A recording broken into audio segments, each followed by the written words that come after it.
You are listening to the Scars and Guitars podcast series and syndicating for the A-List Online.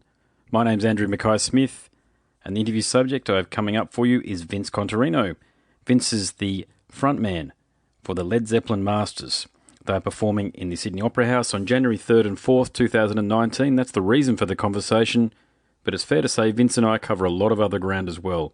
Really hope you enjoy this conversation, because I certainly did. Here he is, Vince from Zeppelin Masters. I just had to hang up on Andrew Treadwell from a magazine because we were going on too long. That's all right. He's an old mate of mine. I said I'll call him back after you. I didn't want to hold you up. Oh, there you go, mate. Well, I don't blame him for wanting to talk to you about this show here because, I'm a long-time covers musician, so I'm in my 40s. And you old man, you. Oh, look, it's a bit like that, isn't it? But look, the point is, I've been around long enough to see a lot of people come and go, and a lot of people to try and to attempt what you've been doing. Now, I've looked online, I've seen the YouTube videos, and what you're doing is extraordinary as a vocalist. So I hope people give you that thanks, feedback. Man.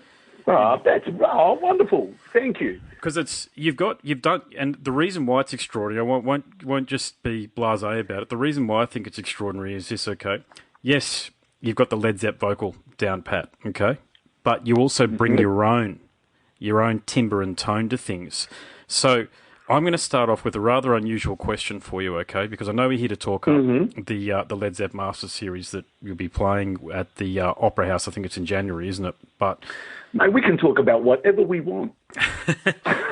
Well, I was thinking, look, I know being Australian, we have to punch well above our weight when it comes to competing with bands from Europe and also North America. And what I mean by that is that to get noticed, you really have to be exceptional at your craft, and you are. So here's my question. Foreigner has Kelly Hansen these days. Yes, and Journey he's wonderful. He's extraordinary, isn't he? He's really done a fantastic job. I with respect to the man, wonderful. And you could probably understand the pressure that he was under when he first joined. But I think a fellow who was under even more pressure was Arnel Pineda from Journey. Okay, no, I'm not aware. I'm not aware of this gentleman, no. He's, in a similar manner, if you like, to Kelly, he's had to come in and fill extraordinarily big boots, and he hasn't expanded on the legacy, but he's paid extraordinary tribute to it, and he's done a great honour. So here's my question for you after all of that is, mate, you must have had a lot of people knocking at your door saying, come over here, I want you to do this. I'm thinking bands like Skid Row, bands of that ilk. Has somebody ever come knocking in the past and said, Vince, we need you? No, not really. I do recall, though, many years ago, having a chat in Melbourne with a fella called Andy Sishon, who is musical director for Billy Joel and has done it for Shania Twain. He's an Adelaide boy. He lives in New York now. And sort of caught up with him on tour. This is like 1988, right? Yeah. I was sitting at in the Diplomat Hotel, and Andy was going, Did you get a call from Roger Davies? Roger Davies was Olivia Newton-John's manager, and he was also working now. Now, please don't. You can quote me as saying I'm not sure. I don't know. There was a guitar player called Vinnie Vincent, but from Kiss. I may have got or Randy Rhodes. Now, I'm only getting these two names mixed up because of the alliteration thing there. Yeah, sure. And I can't remember who it was, but it was of that ilk, saying they were looking for a singer, and we rang up your guitar player because he knew him, to get your details. Have you done it? And I'm there, no, I haven't heard any of it. And my guitar player was sitting next to me on there. Hey, why did you tell me? He goes, I didn't want to lose my singer. And I'm what?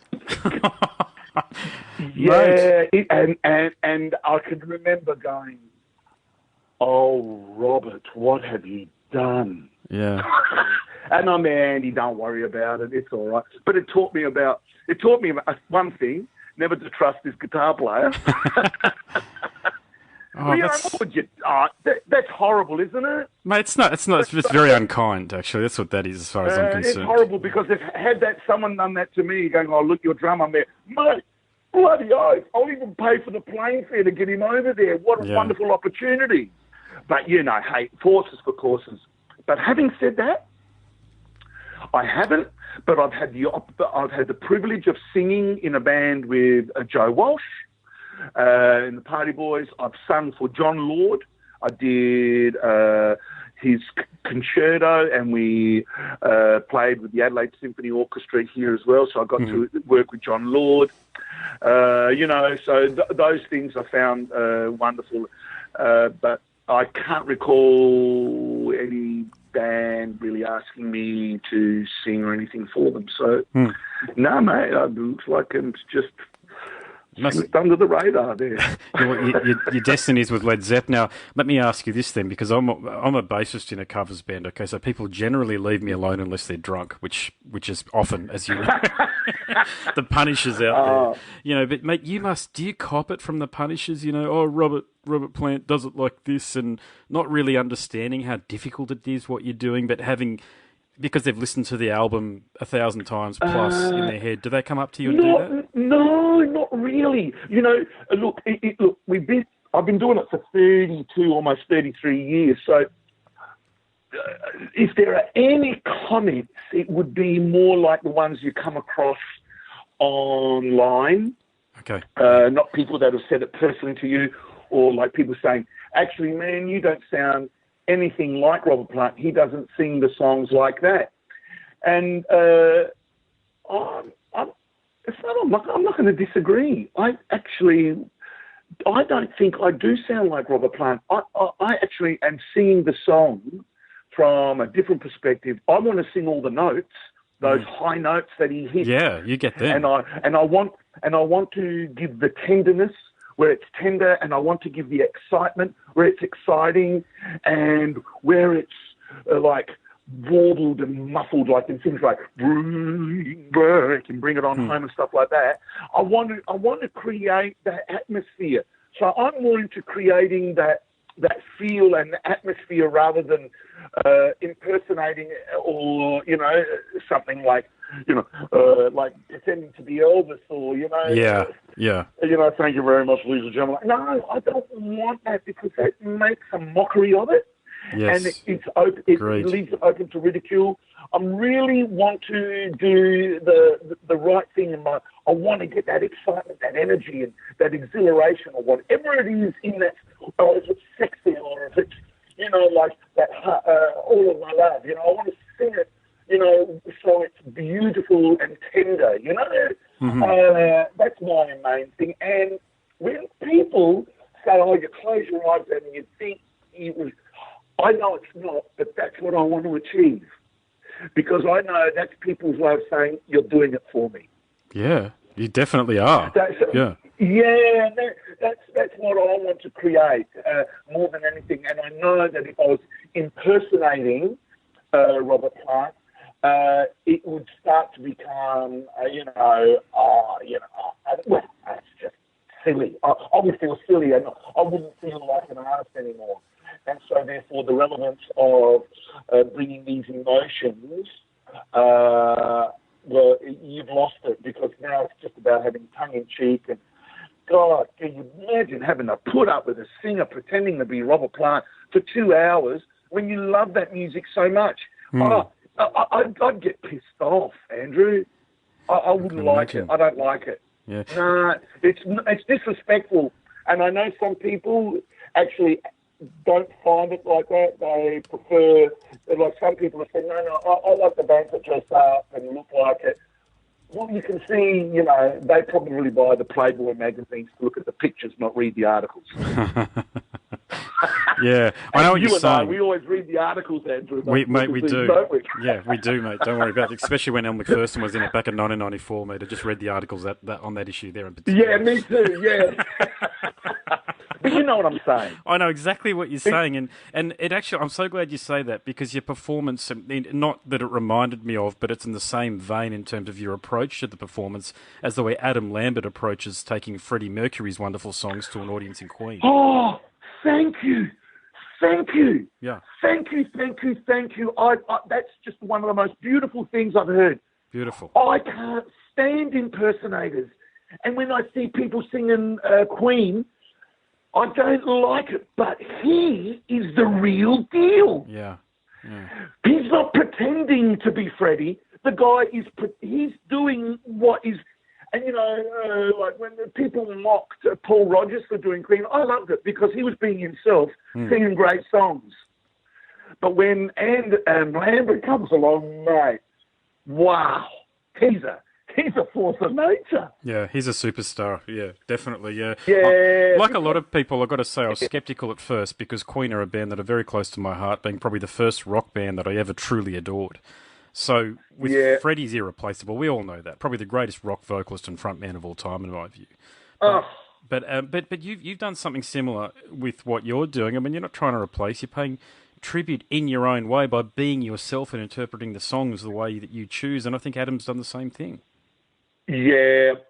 And, Andrew, I grew up playing the pubs in Australia, touring long before the Zepp Boys ever started, right? I was a pretty well road-hardened musician before Zepp Boys came along. And the craft you learn as a frontman in Australian pubs and standing your ground and in places where people are completely maggoted, and if you're not, if you're playing in Cabramatta and you show an inkling of weakness, they're going to swallow you up. So you've got to be intense and you've got to stay true to your form. Now, when you come to do something like Zeppelin all those years later and you're out in front of a crowd and it's in an Aussie pub, those skills you learnt as a frontman do not leave you. Yes. And so there is a certain element of strength and confidence in the way you portray yourself, but at the same time, you cannot lose the quality and nature of the music, whether it's delicate, whether it's sexy, the bluesiness of it. You still got to transport that, but at the same time, you've got to stand your ground. Now, if you impersonate, you lose your mojo. So I'm not going to lose. I'm not going to lose my right hook for nobody. When I'm going to slam dunk, mate, that's coming from the Australian pubs, mate. When I go to the UK and I'm on those stages and I'm singing, I'm fucking Aussie, man. Yeah. And because I learnt my craft there, and I've worked with people like Clint Heed or Stevie May, Joe Walsh, and stuff like that. What is it with you Australian singers? Man, you built it out. Yeah. You're really aggressive. I don't know where you're 30. But, I'd say, Joe, stop working with inferior equipment and trying to sing over loud 100-watt Marshalls. Yep. We've got to find a way of being powerful and masculine and not losing our voice and consistent night after night after night, because these fucking agencies are sending us out 7 nights a week. Yeah. Oh, I know. And we've got to still pound it out, so we've got to learn these skills. So the skills and the mindset that you have as a road warrior do not leave you. And that is very important, and that comes out in the performance, and that's not Led Zeppelin. That's part of being on that stage and doing your thing. Yeah, I can tell. Yeah, I can actually tell, because, I've been doing it about 10, 15 years or so. But I come from, it's fair to say I come from a different era, growing up through the 90s, and I've only really been performing live in the post and new millennium. But I could really tell from your performance that you've come up through the 70s and the 80s, because it's that battle-hardened. It's not that you're staring down the crowd, but you have the crowd in the palm of your hand, and you're making sure that they're engaged. Now, that's a crucial thing for a front man to be able to do, and you just don't bloody see it these days around town, do you? It's more about the ego and getting up there and, I can do it, I can play Kings of Leon and Killers and all this bullshit. And I want to get these guys and go, boys, come here. Yeah. Come here. It's okay. You can be yourself. I really believe some of these people develop into these animals because they think that's what they have to do. Because what they are doing is reproducing what the magazine and the film clip said. But that is just the superficial bit. The depth you don't see. And the depth comes from what we just talked about. But they feel like they've got to do this. And the more they do that, the more they dilute themselves. So to command a crowd means that you have to keep your eyes open and be aware. And from the years and years and years and years and years of doing it, it doesn't come, you don't get on the stage and say, listen, don't fuck with me because I'm going to have you. It comes from, boys and girls, ladies and gentlemen, I'm here for you. Relax. Yes. Everything's okay. Yes. Everything is okay tonight. You sit and enjoy, and we're going to do it for you. So relax, and it's for you. And I feel confident about doing that. Whereas if I did that 40 years ago, I wouldn't get away with it because I wouldn't have the skills or the mindset to do it, and I'd get eaten alive. So how have you felt? You look. I've seen a picture of you, mate. You're bloody in shape. You've kept yourself fit and strong and healthy. I do. After you, I'm going to go to the gym, man.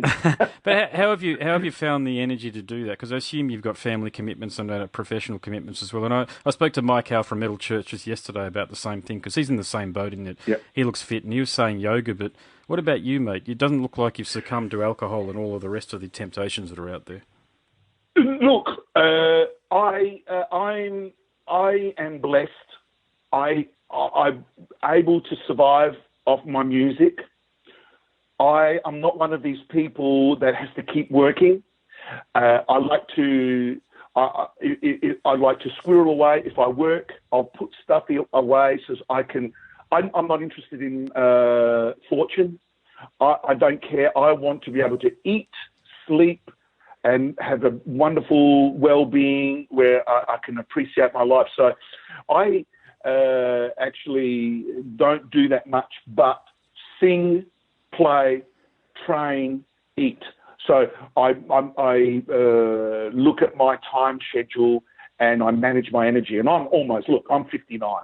So I look at not wasting my energy running around like a blue-ass fly from here to there to here to there and this and that, blah, blah, wasting valuable energy on very little gains. So, no, I'm pretty disciplined. I'm scheduled. I conserve my energy to train. If I had a 9 to 5, I would look like every other bloody 59-year-old. Yeah. I don't. Yeah. I look at myself and I'm going to live like an athlete. And my day starts, I get up at 7 o'clock in the morning. I'll spend about 4 or 5 hours singing, playing guitar, writing songs, because I always write. I've always written, and it's something I do. And then I'll go to the gym, and then I'll come home, I'll eat, and then I'll sleep. Okay. And then I'll wake up, I'll do a little bit of business, blah, blah, blah. Then I'll eat. Then I'll play a little bit of guitar or watch a movie. Then I'll sleep. Very, very minimal. So and I need to say this because it's wrong that people feel like, wow, I'll never be able to do it. Well, you can if you allow the time. Yeah, that's it. And not waste it here and there. Because, in fact, look, I'm one of these poor bastards that got polio back in the 60s. I got polio when I was... so I was crippled at a young age, and polio actually took away about 50% of my motor neurons. So I suffer from chronic fatigue when I go over the limit, which means I'm actually behind the 8 ball. Yeah. And I'm behind the 8 ball all the time. So, but it's made me, let's not look at it like disease. Let's look at it like, for the rest of your life, you're only able to earn $200. That's it, mate. Doesn't matter how much you fucking work. That's all you got. So I have to look at that $200 and I have to spend it on cocaine and alcohol? Oh, no. I've got to spend that on my the roof over my head, the food on my table, and whatever shoes I need to buy.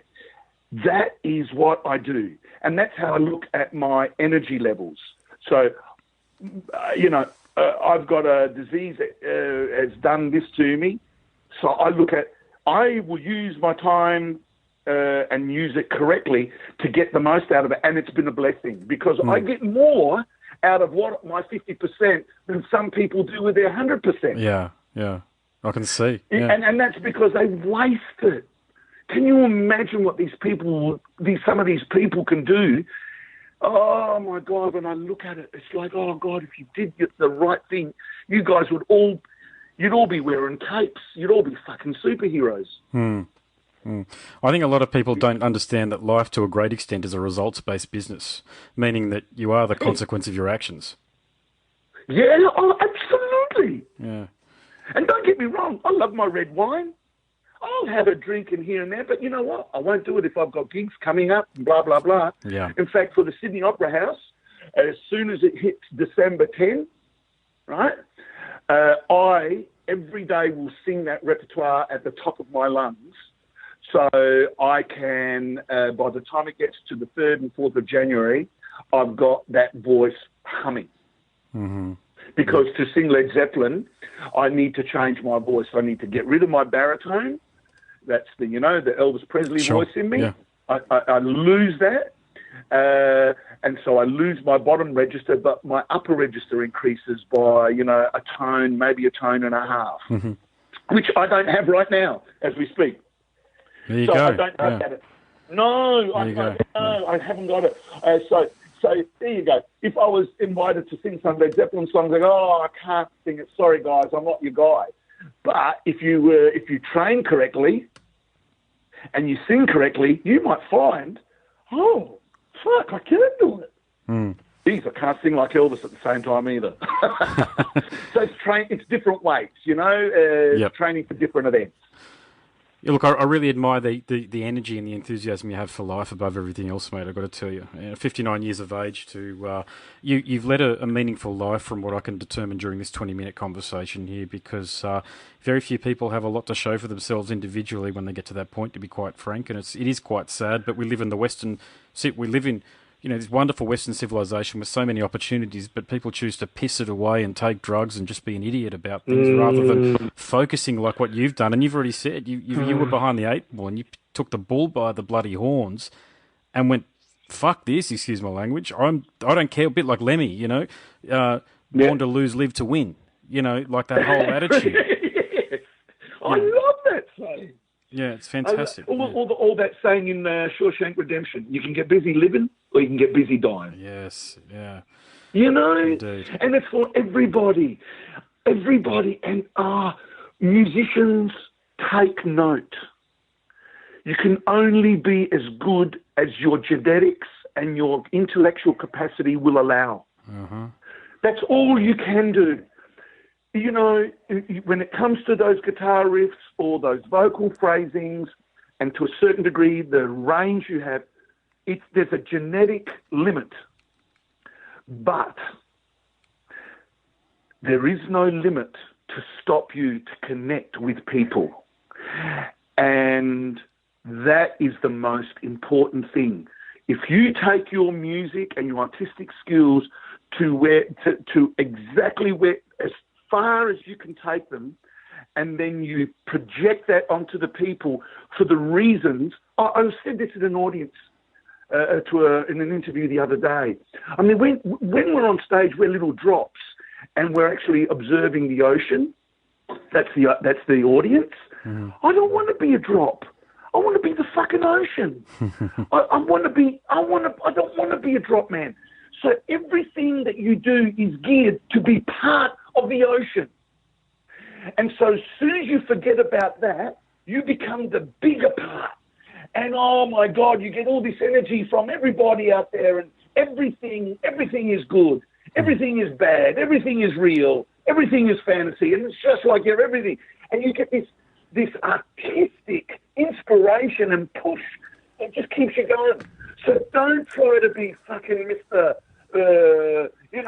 Steve Vai on guitar or Eddie Van Halen. Be what you are and share it with the people, because at the end of the day, that's what they don't want. Eddie, you're there. Give it to them. And then that's when they become real, and that's when you love the performances the most. because you're getting something real, even if it's a cover.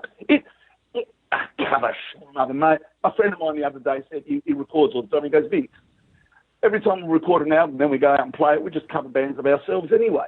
Yes, yes, that's right. Seriously? He goes, I use those in the studio. I sang it that way. I wrote it that way. But when we go on the road, it's different anyway.